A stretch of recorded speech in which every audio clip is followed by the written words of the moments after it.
የሩሲያው ፕሬዚደንት ቭላዲሚር ቭላዲሚሮቪች ፑቲን የቀድሞዋ የሶቪየት ሪፐብሊክ ግዛት የነበረችው ዩክሬንን ከአውሮፓ ህብረት ጋር በያዘችው ግንኙነት ጽኑ ማስጠንቀቂያ ሰጥተዋታል። ፑቲን ከተጠነሰሰላቸው የግድያ ሴራ የተነሳም ክፉኛ መሸበራቸው ሲነገር ሁለቱን ሴቶች ልጆቻቸውን ወደ ስውር ስፍራ መሸሸጋቸውም ተነግሯል። ዩክሬን ደግሞ በሩሲያ የነዳጅ ማውጫ ስፍራዎችን አጥቅታ እሳት ማያያዟም ተሰምቷል። ይህንኑ ርዕሰ ጉዳይ በዓለም አቀፉ ትንታኔ ዘገባችንም መርጠን ተመልክተነዋል። ከትንታኔ ዘገባው ጋር ትዕግስቱ በቀለ ነኝ።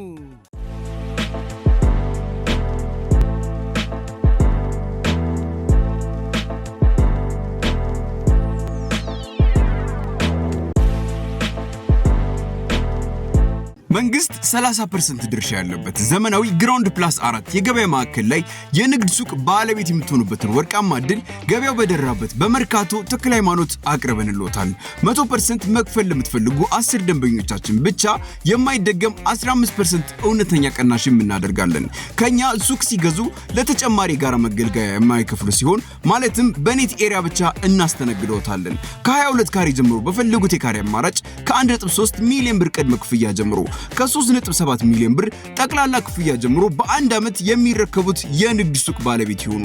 በተጨማሪም በፒያሳ አራዳ ፓርክና ወዳጅነት ፓርክ ፊት ለፊት ከባለ 1 እስከ ባለ 3 መኝታ ቤቶችን በ30% እውነተኛ ቅናሽም አቅርበንልዎታል።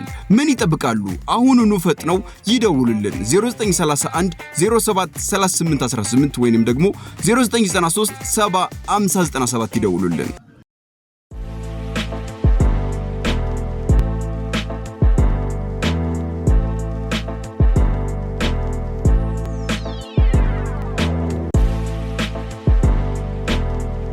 ጅብ ለምን ቀን አይሄድም ቢሎት ሌሊት የሚሰራውን ስለሚያውቅ ይሏል። ሚረር ባወጣው የዛሬ ዘገባው የሩሲያ አምባገነን ወይም ዲክታተር ይላቸዋል ቭላዲሚር ቭላዲሚሮቪች ፑቲን ክፉኛ ተሸብረዋል ሲል ይጀምራል። ቆፍጣናውና ኮስታራውን ሰው ያሸበራቸው ደግሞ በተደጋጋሚ የግድያ ሴራ ተጠልፎላቸዋል፣ ተጎንጉኖላቸዋል እየተባለ መወራቱ ነው። ፑቲን በውስጣቸው የነገሰውን ፍራቻና ስጋት እስከ ወዲያኛው ለማስወገድም ስንኳ ባይችሉ ግን ለጊዜውም ቢሆን ከሐሳብ ለመላቀቅ ሲሉ ሁለቱን ሴት ልጆቻቸውን አይውጧቸው ነገር ሆኖባቸው ያደርጉት ነገር ቸግሯቸው በስተመጨረሻ ግን 1.4 ቢሊዮን ፓውንድ ዋጋ ባለውና በደን በተሸፈነው ህንጻቸው ይሸሽጓቸው ዘንድ አስገድዷቸዋል ነው ያለው ሚረር። የ73 ዓመቱ የክሬምሊን አምባገነን ወይም ዲክታተር በዩክሬን በገቡበት አሰልችና ደም አፋሳሽ ጦርነት ወይ አሸንፈው ድል አላስመዘገቡ ወይ ደግሞ ተሸንፈዋል ለየላቸው ብቻ የሩሲያን የምጣኔ ሀብት ከእሳት ላይ ጥለው አስበሉት በሚል ከውጭም ከውስጥም ግፊቱ ብቻም ሳይሆን ተቃውሞና ጥላቻው በርትቶባቸዋል ሲል ዘገባው ያትታል። ፑቲንን ከቫልዳይ ቤተ መንግስታቸው እያገዘፈ እንቅስቃሴያቸውን እያወጣና እያቀረበ ለጠላቶቻቸው የሚያሰጣ ካሜራ ይከተላቸዋል በሚል ስጋቱ በርትቶባቸዋል። የሩሲያው ፕሬዚደንት በከፍተኛ የጸጥታ ጥበቃ ስርም ሆነው በኖቭጎሮድ ግዛት ከ43 ዓመቷ ምሽታቸው አሊና ካቫየቫና የ11 ዓመት ወንድ ልጃቸው ኢቫን እንዲሁም የ6 ዓመቱ ቭላዲሚር ጋር የሚገፉት ሕይወት የሰቆቃ ሆኖባቸዋል ሲል ዘገባው ይተነትናል። ፑቲን ምንም እንኳን የሚኖሩበት ስፍራ የራሱ የእያንዳንዱ የአየር መከላከያ ቢኖረውም ፑቲን ግን የገዛ ጥላቸውን ስንኳ አምኑትም ነው የሚባለው ሰርቆ ከማሰብ እጅን መሰብሰብ አለያም ሳል ይዞ ሌብነት ቂም ይዞ ጸሎት ይሏል። በዚህ ወቅት የፑቲን የጸረ ድሮን ጥቃት ኃይልም ቢሆን ከዩክሬን የሚሰነዘረውን ጥቃት መከላከልና ማስቆም እንደተሳነው ይነገራል። የዩክሬን ድሮንስ ወይም የሰው አልባ የጦር አውሮፕላኖች ከሩሲያ ውስጠኛ ክፍል ድረስ ዘልቀው እየገቡና እየፈነጩ ያሻቸውን ሰርተው ውድመት ያስመዘግባሉም ነው የሚባለው። የሩሲያው ፕሬዚደንት ቭላዲሚር ቭላዲሚሮቪች ፑቲን ከመጠን ያለፈ ትጥቅ የታጠቀና የጸረ ሚሳይል መከላከያም እንዳላቸው ይነገራል።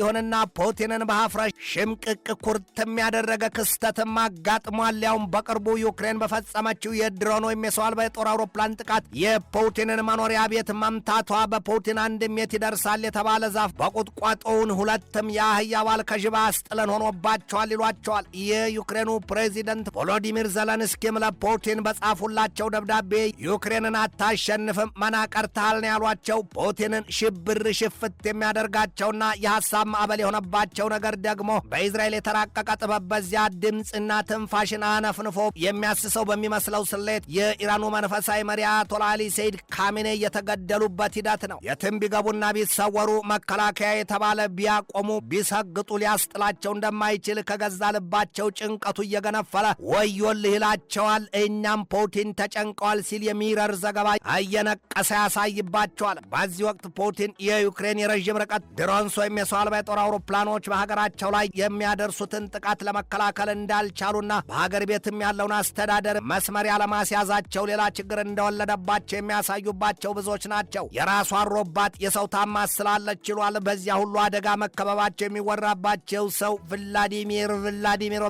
ፑቲን የዳሯትን ልጃቸውን የ41 ዓመቷን የናጠጠ ሀብት ያላትን የሁለት ልጆች እናት የሆነቿን ካተሪና ቲኮኖቫን በቫልዳይ ወደሚገኘው ቤተ መንግስታቸው ወስደዋታል ነው የተባለው። ይህ ቫልዳይ ቤተ መንግስት በሩሲያ ውስጥ ከሚገኙ ስውርና ምርጥ ስፍራዎች በጣም አስተማማኝ ስውር ስፍራ ነው ይባላል። የቫልዳይ ቤተ መንግስትና የፑቲን መኖሪያ ከዋና ከተማዋ ሞስኮ በ32 ማይል ርቀት የሚገኝ ስፍራ ነው። ይሁንና የፑቲን ሌላኛዋ የ23 ዓመቷ ሴት ልጃቸው ደግሞ በዚያ እንደማትኖርና በፓሪስ እንደምትኖር ነው የሚነገረው። የሩሲያው ፕሬዚደንት ቭላዲሚር ፑቲን ደካማነት በአዲስ መልኩ መገለጡን የዘገበው ደግሞ ዴይሊ ቢስት ነው። ያውም ሩሲያ ፈጽሞ ከዩክሬን የሚላኩባትን የሰው አልባ የጦር አውሮፕላኖች ወይም ድሮንስ መመከት ተስኗታል ነው ያለው ዘገባው። ተሸፋፍነው ቢተኙ ገልጦ የሚወጋ አለ ይሏል። ምናልባትም አሁን እኛ የአውሮፓ ኃያላን ጀርመን፣ እንግሊዝና ፈረንሳይ ከዩክሬን ጋር አብረው ፑቲንን ይታረቁ ሲሉ ምልጃ መሰል እጅ መጠምዘዝ የያዙት በአንድ እጃቸው ለዩክሬን የተራቀቀ ጥበብ የፈሰሰባቸውን የሰው አልባ የጦር አውሮፕላኖቻቸውን ወይም ድሮንስና እንዲሁም የጦር መሳሪያዎቻቸውን እየሰጡ ለይስሙላ ፑቲንን ለድርድር ይጠይቋቸዋል ነው የተባለው። ፑቲን በቅዱስ ፒተርስበርግ ፎረም ላይ ሳሉ የነዳጅ ማከማቻቸው ተመቶ የጢስ ደመና ሽቅብ ሲትጎለጎል ታይቷቸው ክው ብለው መደንገጣቸው፣ ዛሬ ደግሞ ዩክሬን በክራይሚያ ወደብ የሚገኘውን የሩሲያን የነዳጅ ማውጫ ስፍራ ክፉኛ ደብድባ በእሳት አበላ ማጋየቷ ለፑቲን የነገና የከነገ ወዲያው ምን ሊሆን ነው የሚል ጥያቄን አምጥቶባቸዋል። ዩክሬን ይባስ ስትልም በሩሲያ ጦርነት ወድሞብኛል ላለችው ኪሳራና ጥፋትም የ3 ትሪሊዮን ዶላር ካሳ ፈልጋለሁ ብላለች። ዛሬ በኪቭና በሞስኮ መካከል የሚደረገውን የመልእክት ልውውጥ የሚያቀላጥፉት ሰው ደግሞ የቀድሞው የእንግሊዙ የእግር ኳስ ክለብ የቼልሲው ባለቤት ሮማን አብራሞቪች መሆናቸውን የዩክሬኑ ፕሬዚደንት ቮሎዲሚር ዘለንስኪ አስታውቀዋል። ዘለንስኪ ያሉ አክለውም አሁን አብራሞቪች ዩክሬን በሩሲያ ላይ ምን ለማድረግ እንዳቀደች ለሩሲያውያኑ ይነግሯቸዋል ነው ያሉት። የአውሮፓ ህብረት በበኩሉ በውጭ ፖሊሲ ኃላፊዋ ወይዘሮ ካጃ ካላስ በኩል ባወጣው መግለጫው በሩሲያ 80 ኢላማዎች ላይ ያነጣጠረ የማዕቀብ ዕቅድ ማውጣቱን አስታውቋል። በዋናነት ግን የሩሲያን ወታደራዊ ኃይልና ሀብቱን የሰብአዊ መብት ጥሰት ትዕዛዝ መስጫዋና ማዕከሉን የሩሲያ ዋና ዋና የቅስቀሳ ስፍራዎችና አካላትን መሆኑንም ነው የገለጡት። ካላስ ከአውሮፓ ህብረት መከላከያ ሚኒስትሮች ጋር ጥልቅ ውይይት ያደረጉት ካጃ ካላስ በሰጡት ማብራሪያ በሩሲያ ላይ የተጣለው ተደጋጋሚ የምዕራባውያኑ ማዕቀብም ሞስኮውን ከ12 እስከ 15 ትሪሊዮን ዶላር የሚገመት ኪሳራ አስከስክሶታል ነው ያሉት። ትንታኔ ዘገባውን ስናዘጋጅ በዋቢነት ሚረርን፣ ኪቭ ፖስትን፣ ሜል ኦንላይንን፣ ማያሚ ሄራልድን፣ ሲኤንኤንን፣ ዩናይትድ 24 ሚዲያን፣ ዋሽንግተን ታይምስን፣ ቢቢሲና ኤዥያ ቱዴይን ተጠቅመናል።